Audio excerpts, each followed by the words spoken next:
On December 26, 1991, a diplomat at a Soviet embassy arrived at work, sat down at his desk, and began drafting a telegram to Moscow. It was a routine query, a question about an ongoing negotiation, a matter of procedure. He sent it, and then he waited. The reply never came. Not because Moscow was busy, not because the message was lost, but because the country he worked for had ceased to exist the day before. The Soviet Union was gone, and no one had thought to tell him. The Soviet Union was the largest country in the world. 11 time zones, 15 republics, 293 million people, the world's second largest economy and its second largest nuclear arsenal.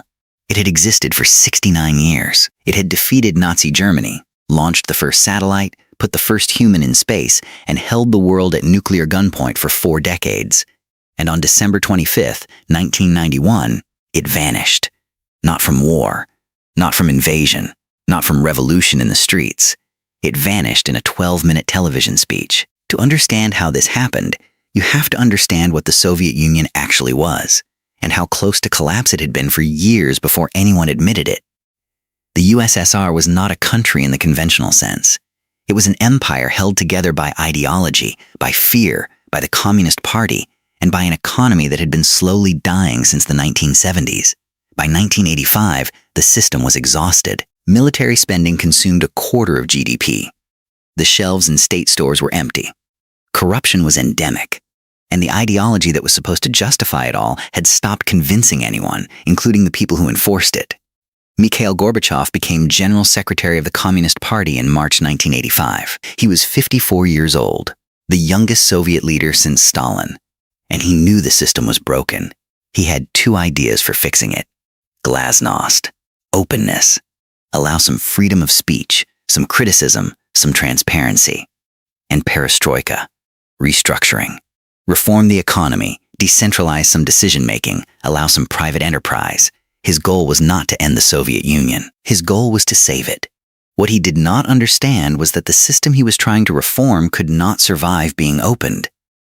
Glasnost meant that for the first time, Soviet citizens could read honest newspapers, watch honest television, hear honest accounts of their own history.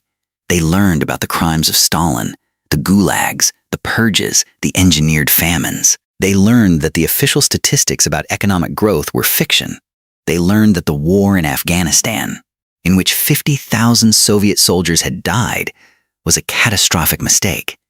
They learned that Chernobyl, in 1986, had been mismanaged and lied about for weeks. Every piece of information that Glasnost released made the regime look worse than the propaganda had, and Perestroika made things economically worse before they could get better. The reforms disrupted the existing command economy without creating a functioning market. Shortages worsened. Inflation rose. The ruble collapsed in value. By the late 1980s, Soviet citizens were waiting in lines for bread, for soap, for basic goods that the state could no longer reliably provide. The system that was supposed to provide for everyone was visibly failing. And now, thanks to Glasnost, everyone was allowed to say so. Then 1989 happened. The year the Soviet Empire in Eastern Europe simply walked away. Poland, Hungary, East Germany, Czechoslovakia, Bulgaria, Romania. One by one, the satellite states either held elections and voted out their communist governments, or their populations took to the streets and the governments fell. In every previous case. Hungary 1956, Czechoslovakia 1968. The Soviet Union had sent tanks. In 1989, Gorbachev sent nothing. He watched. He had decided that the Soviet Union could not hold its empire by force indefinitely. The Berlin Wall fell on November 9, 1989. Gorbachev did not order it defended.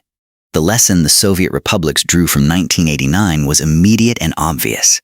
If the Soviets wouldn't send tanks to save communist governments in Eastern Europe, would they send tanks to hold together the Soviet Union itself? The answer, it turned out, was sometimes, and then no. The Baltic states, Estonia, Latvia, Lithuania, had been forcibly incorporated into the USSR in 1940. They had never accepted Soviet rule as legitimate. In 1990, they declared independence. Gorbachev declared the declarations illegal, but he did not crush them. Not immediately. In January 1991, Soviet special forces stormed the television tower in Vilnius, Lithuania, killing 14 civilians. The world condemned it. Gorbachev distanced himself from it. The crackdown failed. Lithuania stayed independent. And the message was now clear. The Soviet Union would threaten, but it would not follow through. The republics had seen the limit of Soviet power. They began moving toward the exit. By mid-1991, the Soviet Union was dissolving in slow motion. 6 republics had declared independence or sovereignty. The economy was in freefall. Gorbachev was trying to negotiate a new union treaty, a looser arrangement that would keep the republics together under a reformed system. A referendum in March 1991 showed that a majority of Soviet citizens, 76%, wanted to preserve some form of the union. But the question of what form that union would take was tearing the leadership apart. Then came the coup. On August 19, 1991, while Gorbachev was on vacation in Crimea, a group of hardline Communist Party officials, the KGB chief, the defense minister, the vice president, placed him under house arrest and announced that he was ill and unable to govern.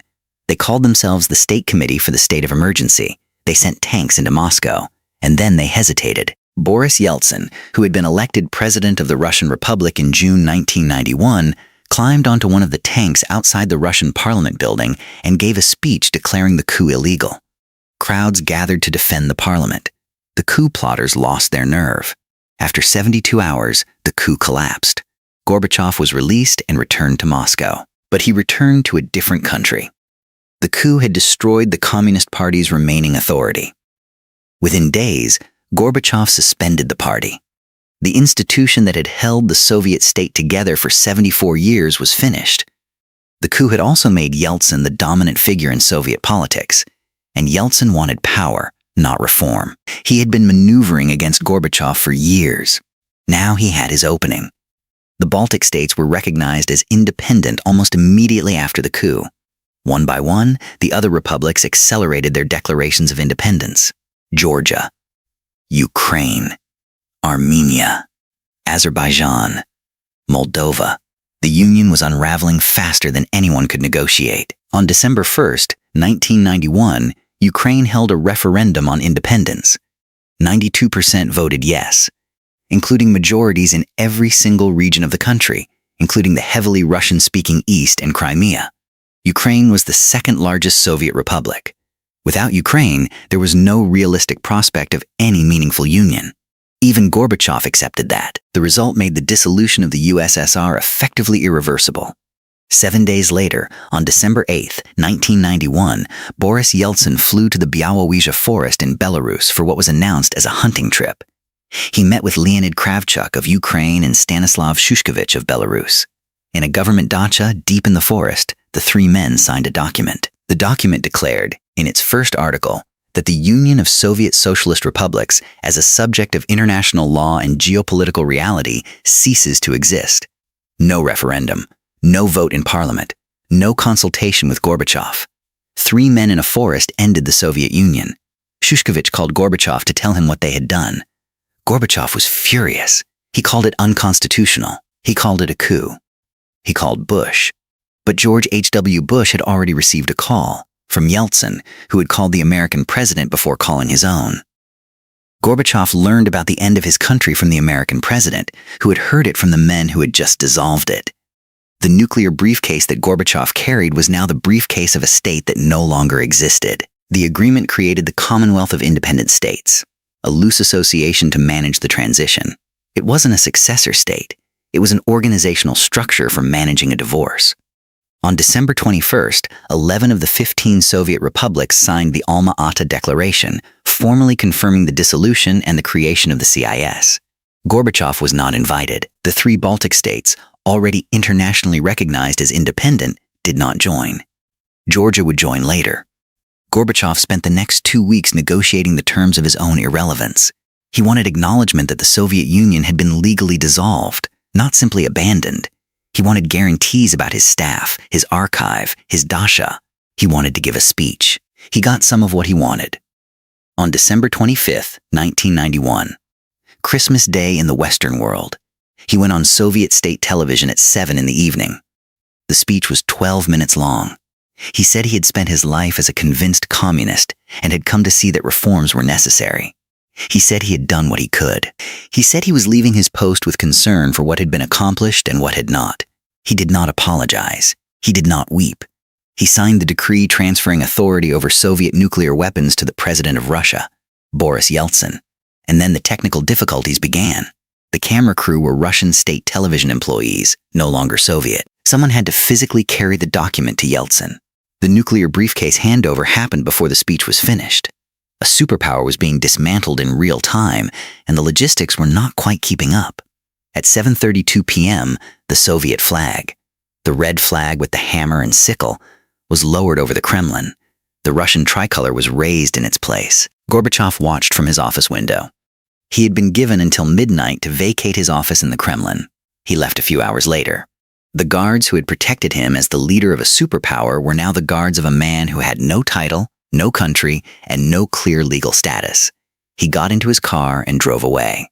The 15 republics were now 15 countries. 15 sets of borders that had been administrative lines within one state were now international frontiers. 15 currencies that had all been the ruble were now the problem of 15 governments that did not yet have central banks. 15 armies that had been one army now needed to figure out who owned which weapons, which bases, which equipment. And 27,000 nuclear warheads were now distributed across 4 of those 15 countries, with no clear international legal framework for what happened next. The nuclear question was the most frightening part. Ukraine, Belarus, and Kazakhstan had inherited Soviet nuclear weapons on their soil. Ukraine alone had more nuclear warheads than Britain, France, and China combined. For a brief period in late 1991 and early 1992, it was genuinely unclear who could authorize a nuclear launch. The Soviet command and control system had been built around a centralized structure that no longer existed. Russian officers were still technically operating the system, but their political authority was ambiguous. The United States spent considerable energy in those weeks trying to understand whether the nuclear arsenal was under coherent control. Ukraine eventually agreed to give up its nuclear weapons. The Budapest Memorandum of 1994 committed the United States, Britain, and Russia to respect Ukraine's territorial integrity and sovereignty in exchange for Ukraine transferring its nuclear weapons to Russia. Ukraine gave up the world's third-largest nuclear arsenal in exchange for promises. 30 years later, when Russia invaded Ukraine in 2022, those promises were not honored. The Budapest Memorandum had no enforcement mechanism. Ukraine had traded its deterrent for guarantees that turned out to be worthless. Back to those embassies. On December 26, 1991, 156 Soviet diplomatic missions around the world woke up as orphans.